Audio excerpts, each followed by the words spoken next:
Hi, I'm Marchi, a 32-year-old lawyer living in New York City.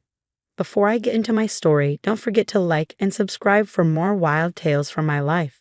You won't want to miss what's next.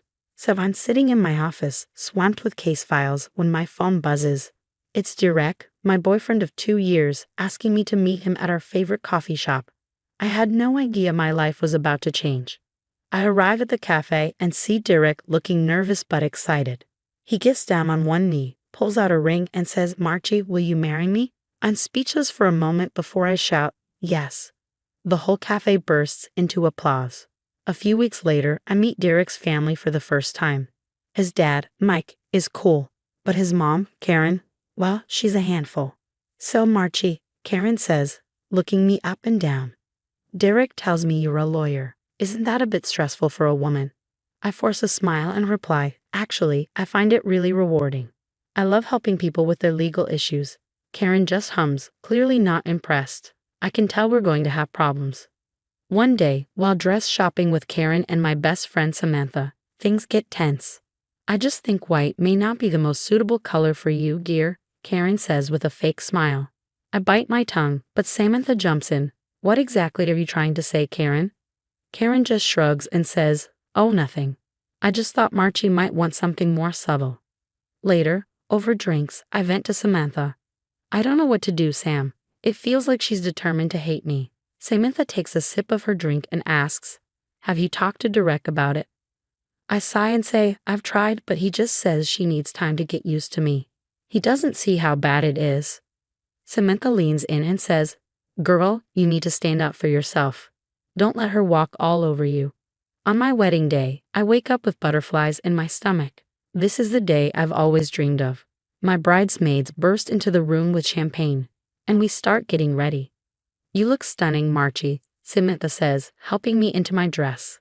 I smile at my reflection, hardly believing this is real. The music starts, and I walk down the aisle.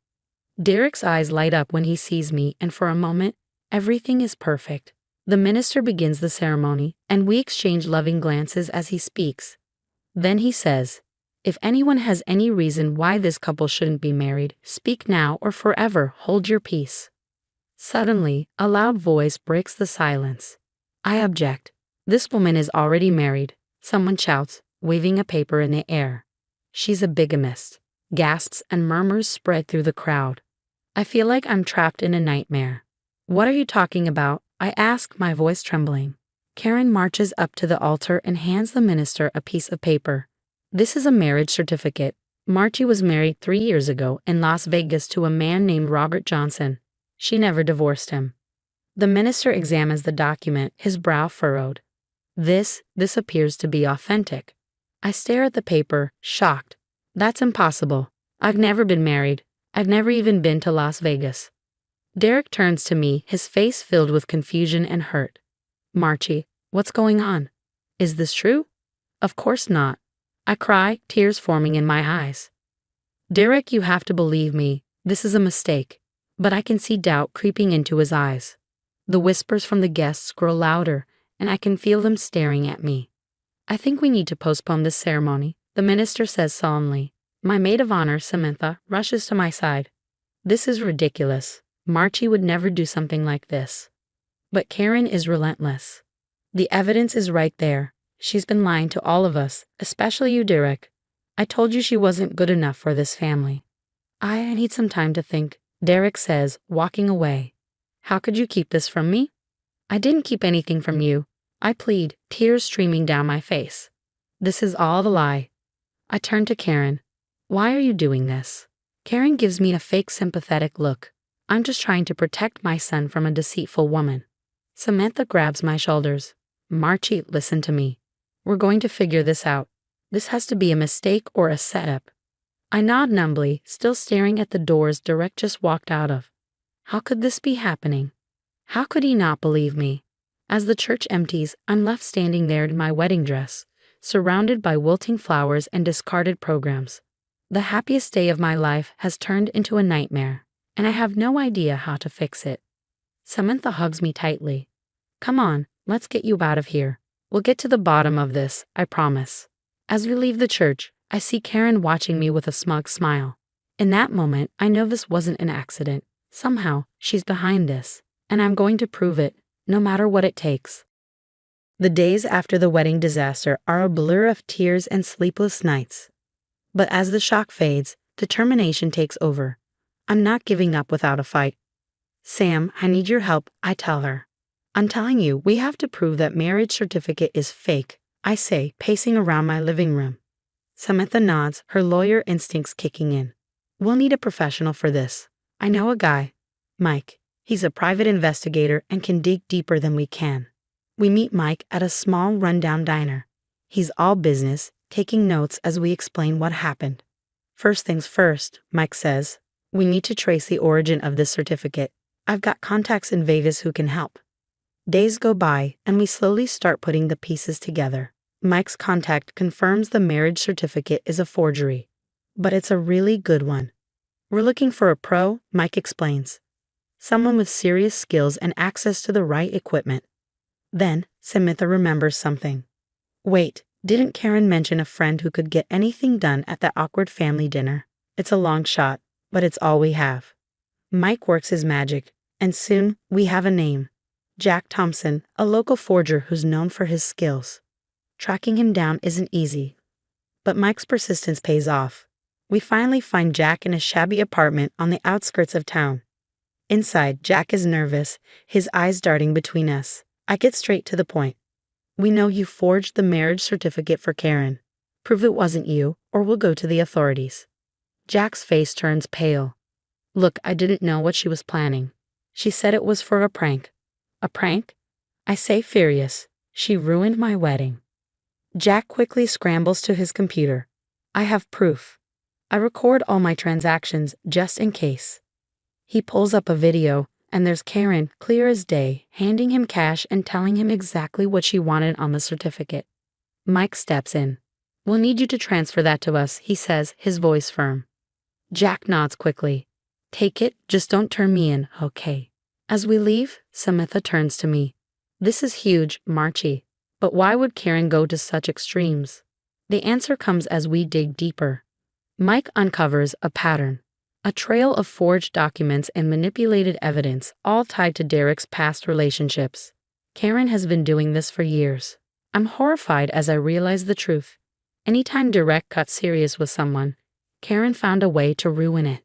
But the final piece of the puzzle is the most shocking. Mike discovers that Karen is deeply in debt, living a lavish lifestyle funded by loans she can't repay. She's after Derek's trust fund, Samantha concludes. If he marries you, she loses control. It all makes sickening sense. Karen isn't just a controlling mother. She's desperate and dangerous. We've got her, Mike says, his voice full of satisfaction. This is more than enough to clear your name. But as the excitement fades, doubt starts to creep in. How do I even begin to confront Karen with this? And will Derek believe me now, after everything? Samantha squeezes my hand. One step at a time. We've got the truth on our side. I nod, trying to calm my nerves. The path ahead is clear but dangerous. Confronting Karen could tear Derek's family apart. But staying silent would mean living under the weight of her lies. We have to do this, I say firmly. It's time to take Karen down. The day of reckoning finally arrives. I've spent countless hours preparing, planning every detail. As I walk into Derek's family home, my heart races, but my resolve is strong. Karen's smug smile fades when she sees me. What is she doing here? She asks, clearly surprised. I take a deep breath. I'm here to reveal the truth, Karen. The room falls silent as I spread out documents on the coffee table. This is the forged marriage certificate you used to ruin my wedding, I say, holding up a USB drive. And this is video evidence of you paying for the forgery. Karen's face turns pale. That's ridiculous. You can't prove anything. I play the video and Karen's voice fills the room, instructing the forger on exactly what to write. Derek stands up, his face a mix of shock and anger. Mom, what the hell? I explain, Karen has been sabotaging your relationships for years, all to maintain control over your trust fund. She's deeply in debt and was scared that if you married me, she'd lose access to your money. Karen's demeanor shifts instantly and she starts sobbing. I was just trying to protect you, sweetie. But her act falls flat. Detective Johnson steps forward. Karen Miller, you're under arrest for forgery, fraud, and defamation.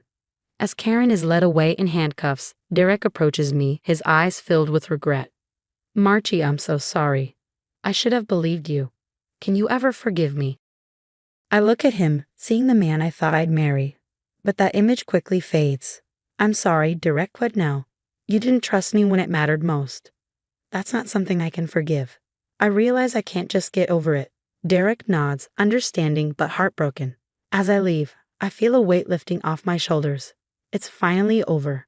6 months later, I'm in my office when my phone buzzes with a news alert. Karen has been sentenced to 5 years in prison. I lean back, reflecting on everything that's happened. The betrayal, the fight for justice. It's all led me here. I'm stronger now, wiser.